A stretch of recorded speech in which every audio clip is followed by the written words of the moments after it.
నమస్తే welcome to Y news.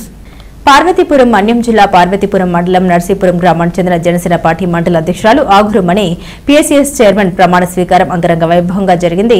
Narsipuram గ్రామం నుండి పార్వతీపురం పట్టణంలో గల పీఎస్సీఎస్ సొసైటీ కార్యాలయం వరకు జన సైనికులు వీర మహిళలతో కలిసి బైక్ ర్యాలీ నిర్వహించారు. అనంతరం చైర్మన్ డైరెక్టర్ల ప్రమాణ స్వీకారం నిర్వహించారు. ఈ కార్యక్రమాన్ని ఉద్దేశించి జనసేన పార్టీ సీనియర్ నాయకులు పాలూరు బాబు, మండల అధ్యక్షురాలు ఆగురు మణి మాట్లాడారు. ఎమ్మెల్యే విజయనకు ఇచ్చిన బాధ్యతను సద్వినియోగం చేసుకుని పీఎస్సీఎస్ బలోపేతం చేయడానికి నా వంతు కృషి చేస్తామని తెలిపారు. ఈ కార్యక్రమంలో కూటమి నాయకులు, జన సైనికులు, వీర మహిళలు, ఏఎంసీ చైర్మన్, డైరెక్టర్లు తదితరులు పాల్గొన్నారు.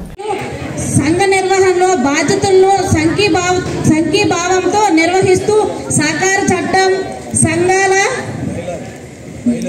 బైలాల ప్రకారం నడుచుకుంటూ బాధ్యతలు అభ్యున్నతికి కృషి చేస్తూ తద్వారా సహకారోద్యమ బలోపేతానికి నా వంతు సాయశక్తిగా కృషి చేస్తానని దైవ సాక్షిగా ప్రమాణం చేస్తున్నాను. ఈరోజు పిఎస్సిఎస్ ప్రమాణ స్వీకారానికి విచ్చేసిన అందరికీ కూడా నమస్కారాలండి. ఏదైతే బీజేపీ ద్వారపురెడ్డి శ్రీనివాసరావు గారు జిల్లా అధ్యక్షులు ఆయనకి, అలాగే చీపుపల్లి నియోజకవర్గం పిఓసి శ్రీనివాసరావు గారికి, అలాగే కురుపాం నియోజకవర్గం పిఓసి మల్లేష్ గారికి, అలాగే రాష్ట్ర మా అన్నయ్య, మా తోడ పుట్టుకుపోయినా సొంత అన్నయ్య కన్నా ఎక్కువ రాష్ట్ర ప్రచార కార్యదర్శి బాబు పాలూరు గారికి, అలాగే ఏఎంసీగా చిట్లి గణేష్, కాతవిచ్చు, గుంట్రెడ్డి గౌరీశంకర్, అలాగే లేడీ అయిన బోన్లు గోవిందమ్మ, వీళ్ళందరికీ కూడా నేను చాలా చాలా రుణపడి ఉన్నానండి.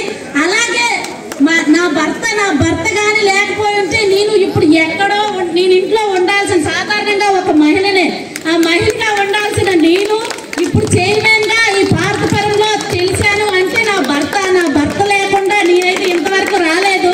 ఆయన ఎక్కడో ఉద్యోగం చేసి నువ్వు వెళ్ళమ్మా, నువ్వు చేయగలవు, నువ్వు సాధించగలవు అని చెప్పి వెన్నంటూ ఉంటూ నన్ను నడిపించి నేను బయటికి కనిపిస్తే ఆ వ్యక్తి కనిపించకుండా ఎంతో కష్టం మీద ఇప్పుడు ఈ స్థాయికి ఉండడానికి కారణం నా భర్తే. ఆయనకి నేను ఎప్పుడు రుణపడి ఉంటాను. అలాగే నన్ను కన్నందుకు నా తల్లిదండ్రికి కూడా నేను రుణపడి ఉంటానండి. ఆయన కనకపోతే, నాకు జన్మనివ్వకపోతే ఇప్పుడు నేనైతే ఇక్కడ ఉండలేను. వీళ్ళందరి రుణాన్ని నేను ఎప్పుడూ తీర్చుకోలేను. అలాగే ఏదైతే ఇప్పుడు కష్టపల్లి అని జనసేన పార్టీ, నేను ఫస్ట్ ఒక వీర మహిళగా బాబాని చేత జనసేన పార్టీలోనికి వచ్చి ఒక వీర మహిళగా ఉండి, అలాగే మండల అధ్యక్షురాలుగా అయ్యి, దాని తర్వాత చైర్మన్ అయ్యానంటే కష్టమేనండి. దాని వెనకాల ఎంతో మంది కష్టం ఉంది.